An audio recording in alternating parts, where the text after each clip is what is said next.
शादिब साहब, क्या अमेरिका के इंतखाबात के नतीजे में जो एक हीरोइज्म पैदा होता था, जो बराक ओबामा के लिए पैदा हुआ था, वो अब खत्म हो गया है।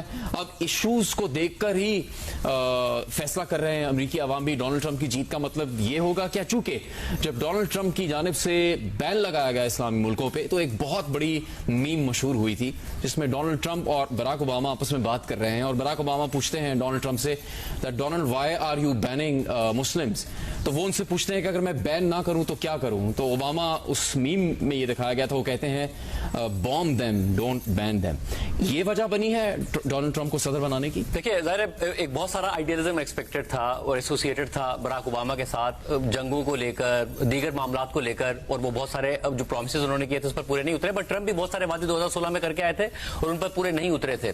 जो पहला एग्जिट पोल आया कल CNN का, जुनेद, उसमें जो बात थी वो ये कि 70% से ज्यादा जो वोटर्स हैं वो डिसअपॉइंटेड है उस सिम्त से जिसमें अमेरिका जा रहा है। यानी कि वो इकोनॉमिकली बहुत ज्यादा डिसअपॉइंटेड थे, उनके जो अपने मुआशी हालात उसको लेकर ज्यादा डिसअपॉइंटेड थे। और ज़ाहिर कमला हैरिस जो है वो इस वक्त बाइडेन एडमिनिस्ट्रेशन का हिस्सा है, वाइस प्रेसिडेंट है, तो वो अपने आप को दूर नहीं कर सकती थी। पहले ये तस्वुर किया जा रहा था कि बाइडेन खुद अपनी जात में एक्सट्रीमली अनपॉपुलर हो गए हैं, उनकी एज बहुत ज्यादा बड़ा मसला है, मगर उनकी एडमिनिस्ट्रेशन, उनकी कारकर्दगी से लोग बहुत ज्यादा मुतासिर नहीं थे, बहुत ज्यादा मायूस नजर आ रहे थे। और ट्रंप ने ज़ाहिर जो नैरेटिव बिल्ड किया जिसमें बहुत सारा झूठ भी था, बहुत सारी फेक न्यूज भी थी, वो उसमें कामयाब हुए, वो इस डिसअपॉइंटमेंट को पैदा करने में कामयाब हुए, वो इस होप को उजागर करने में कामयाब हुए कि मैं आऊंगा तो मैं बिल्कुल अलग कर दूंगा।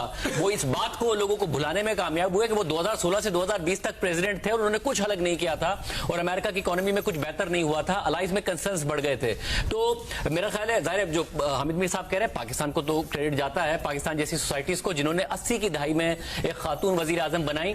मगर कमला हैरिस अगर हारने जा रही है और हार गई है तो उसमें अमेरिका की सोसाइटी पर तो सवाल उठता ही है, क्योंकि कॉन्विक्ट है ट्रंप और कोई ऐसे चार्जेस में कॉन्विक्ट है जिसमें एक एडल्ट मूवी स्टार को चुपके से पैसे देना और फिर अवाम से झूठ बोलना बहुत बड़ी बात समझा जाता था। एक जमाने में अमेरिका के इंतखाबात में कॉन्विक्ट होना एक बहुत बड़ी बात समझा जाता था। अपने टैक्स रिटर्न्स के बारे में, अपने असासों के बारे में ट्रांसपेरेंट ना होना बहुत बड़ी बात समझा जाता था किसी भी कैंडिडेट के लिए। अपनी जाती जिंदगी में अपराइट ना होना बहुत बड़ी बात समझा जाता था।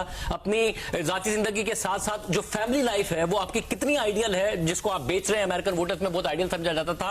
उन सबके अगेंस्ट ट्रंप जाके जीते हैं। एक आउटसाइडर है और आउटसाइडर होने के साथ साथ बिल्कुल ट्रेडिशनल पॉलिटिक्स नहीं करते और झूठ बहुत ज्यादा बोलते हैं, आइडियलिज्म की बात करते हैं, मगर उस आइडियलिज्म में सारे झूठे प्रोमिसेस आपको नजर आते हैं। इतने सारे झूठ होते हैं कि अमेरिका में ये हो रहा है, अमेरिका में आपका बच्चा जब स्कूल जाएगा वो एक अलग जिन्स के साथ जाएगा, जब वापस आएगा तो उसकी जिन्स बदल गई होगी। इस किस्म के फेयर्स पैदा करते हैं। इमिग्रेंट्स के हवाले से अलग किस्म के फेयर्स पैदा करते हैं कि आपके जो पेट्स हैं उनके साथ पता नहीं क्या हो जाएगा, और वो सारे फैक्ट चेक भी होते हैं। डिबेट में वो कमला हैरिस के साथ हार गए थे, आमतौर पर इसको बड़ी वीकनेस की निशानी समझा जाता है कि आप दूसरी डिबेट यार ना हो, नहीं हुए, मगर उसके बावजूद ट्रंप आज जीत गए।